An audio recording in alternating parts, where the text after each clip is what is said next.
When I moved to Fairview Shores, I wasn't looking for trouble. After 30 years in the Navy, first in uniform and later as a Marine engineer, I only wanted silence and water.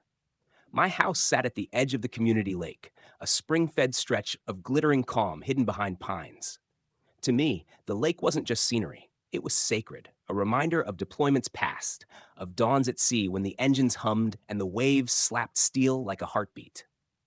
I built a dock there, simple, sturdy, nothing fancy. A bench at the end, just wide enough to launch my battered aluminum rowboat, the kind you don't see in stores anymore. Every morning before sunrise, I sat with black coffee in hand, listening to loons and letting my joints ease into the day. The HOA had approved my design back in 2011, paperwork signed and stamped. I kept the file in a manila folder because the Navy taught me one thing: approval never lasts forever. It didn't. The trouble arrived wearing heels. Her name was Karen Havley, new neighbor, new HOA president, and self-declared queen of the lake. Within weeks of moving in, she'd seized the board and started sniffing around my dock. It began with a letter. Your dock may be out of compliance with current architectural guidelines. Vague, suspicious. I dug out my folder, every diagram, permit, even a thank you note from the old board president, and called. No answer. Another week, another envelope. Dock privileges suspended pending investigation. That was no mistake. That was a strike. One evening, I walked the cul-de-sac, past her brand new SUV and immaculate landscaping, and found my dock marked with a bright orange ribbon. No one else's, just mine. Later, my neighbor Jim laughed when I asked if he'd gotten a letter. Karen's been talking about equality of access, he said. Equality of access. I heard the word like a blade being unsheathed. Days later, she appeared in person. Clipboard in hand, white blouse, sunglasses perched like armor. She didn't knock. She just walked across my lawn, heels stabbing the grass. Sight check, she said smoothly, already angling toward the dock. I let her, though every instinct screamed not to. She measured, took photos, muttered about new guidelines that hadn't even existed when my dock was built. I reminded her, calmly, deliberately, that it was grandfathered in, that I had documentation. Her smile thinned. You're very prepared. I'm very retired, I replied. That means I have time. She didn't like that. That night, a notice was taped to my door. Dock prohibited until structural assessment completed. The next day, I came home to find bright yellow rope stretched across my dock with an HOA placard. Temporarily closed. Do not use. They hadn't inspected a damn thing. They were testing me. I made calls, marked survey pins, put up private property signs, installed a camera. None of it mattered. A week later, a chain and padlock appeared, stamped with the HOA seal. On the tag, in black ink, Karen Havley, president.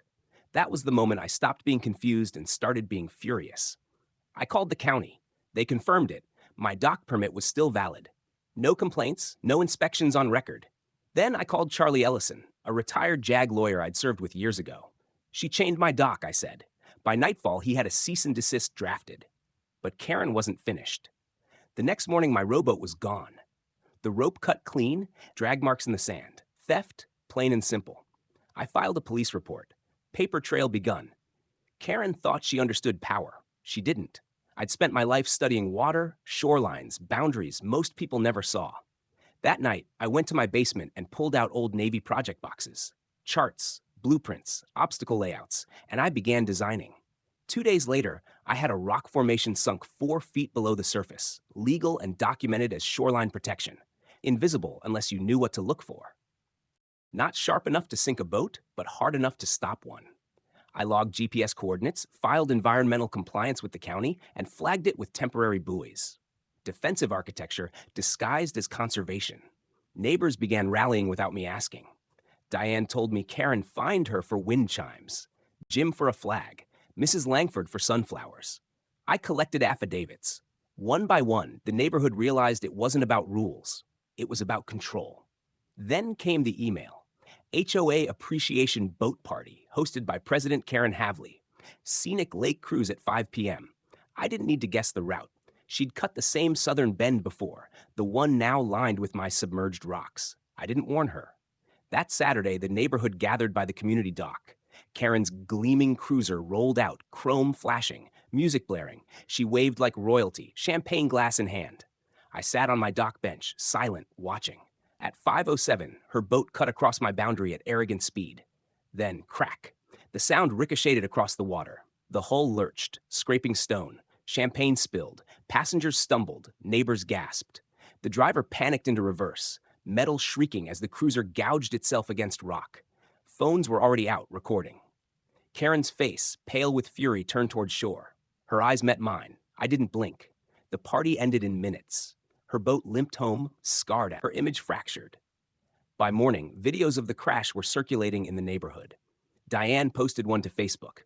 "Is this how we treat common water?" The comments shredded her. Karen doubled down.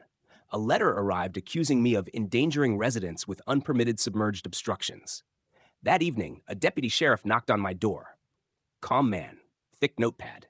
He asked about the rocks. I handed him the compliance certificate, GPS photos, county stamp. He flipped through, nodded. "Looks like she hit something she wasn't looking for," he said quietly. The following week, local news showed up. A young reporter with a microphone asked me to explain.